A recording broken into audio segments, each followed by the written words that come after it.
السلام عليكم، ازيكم يا بنات؟ عاملين ايه؟ يا رب تكونوا في اتم صحة واحسن حال. قبل ما ابدا معاكم الفيديو ما تنسوش الصلاة على الرسول، اللهم صل وسلم وبارك على سيدنا محمد عليها افضل الصلاة والسلام. الفيديو بتاع النهارده يا بنات هعمل معاكم الكنافة بالكريمة، طريقة سهلة وبسيطة وان شاء الله كده هتنال اعجابكم. اول حاجه كده عملتها، جبت كده نص كيلو من اللبن، هحط عليه حوالي كده 3 معالق كبار من السكر و3 معالق كبار من النشا، وهدوبهم كده كويس.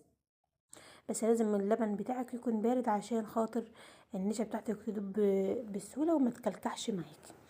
ضفت هنا السكر وهضيف كده النشا، وكمان هضيف كيس من الفانيليا عشان بيخلي طعم الكريمه بتاعتك حلوه، طعمها وريحتها بيكونوا حلوين.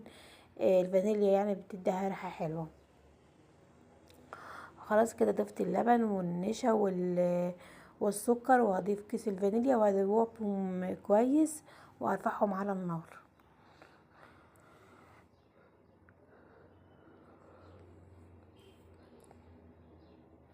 انا معايا هنا كده كيسين من الفانيليا، بس انا هحط كيس واحد بس للكريمه بتاعتي والكيس التاني هخليه للشربات،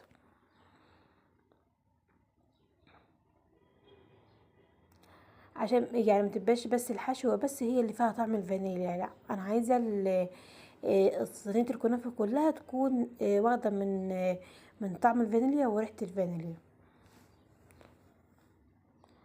خلاص كده دوبت كده النشا مع السكر مع اللبن مع الفانيليا، حطيتهم كده على النار، وطبعا ايدي فيهم ما ينفعش ان انا اسيبهم فتره طويله يعني كده من غير ما اديها كده تجليبه.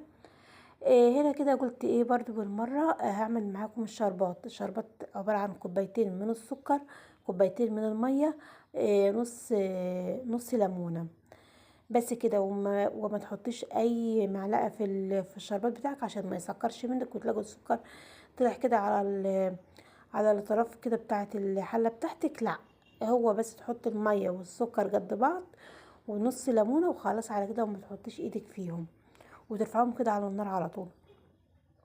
الشربات بتاعك هيكون حلو وما يسكرش معاكي. انا بعمل الطريقه دي على طول يعني.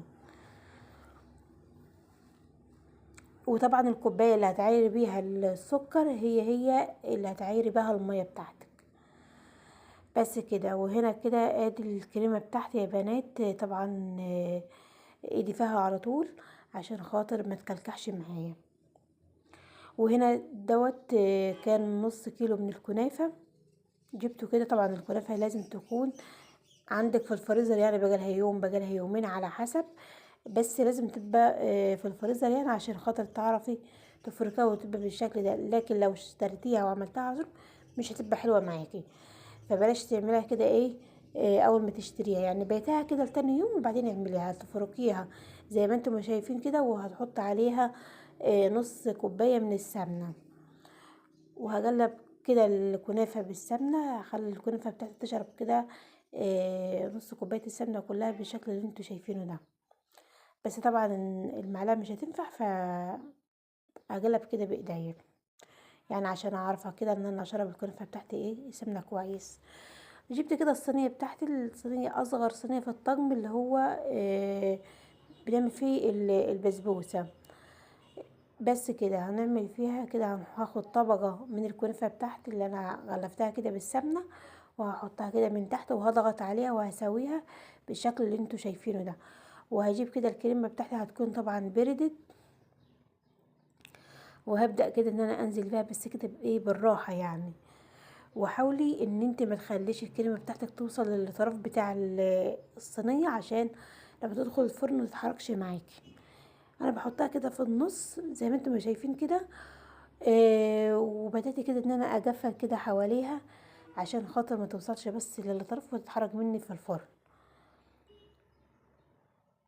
وطبعا الكريمه لازم تكون يعني خفيفه بالشكل، يعني المقدار دوت اللي انا عملته معاكم هو دوت مظبوط. يعني خلي الكريمه بتاعتك متبقاش تقيله وتبقى مش حلوه، لكن لما تكون خفيفه كده بتبقى سايحه كده، ولما تيجي تقطعها بيكون شكلها حلو وبيكون كمان طعمها احلى. بس كده يا بنات، طبعا حطيت الطبقة التانية من الكنافة من فوق الكريمة، بس طبعا اوعى تضغطي عليها، عشان لو ضغطت عليها هتختلط كده الكريمة بالكنافة ومش هتبقى حلوة. انت رشيها كده على الوش، وحاولي على قد ما تقدري انك انت تسويها بس بالراحة خالص، يعني تعملي معاها بحساسية شوية عشان تظبط معاكي ويكون شكلها حلو وتطلع بالشكل اللي انت اللي انت عايزاه. وادي كده يا بنات دخلت صينيه الكنافه بتاعت الفرن. انا ما بولع، مش مولع الشوايه اصلا، هو الفرن بولعه من تحت بس، وبدخل الصينيه بتاعتي وبسيبها كده براحتها لحد ما تاخد لون من تحت ومن فوق. وطبعا الكنافه اللي بالكريمه مش يعني ما ينفعش ان انت تقلبيها، بس كده. فبسيبها كده في الفرن لحد ما تتحمر، من تاخد اللون من تحت وتاخد اللون من فوق زي ما انتم ما شايفين كده، من غير شوايه من غير اي حاجه يعني. وبطلعها بيكون الشربات بتاعي طبعا كان كان استوى كده وسبته كده لحد ما برد.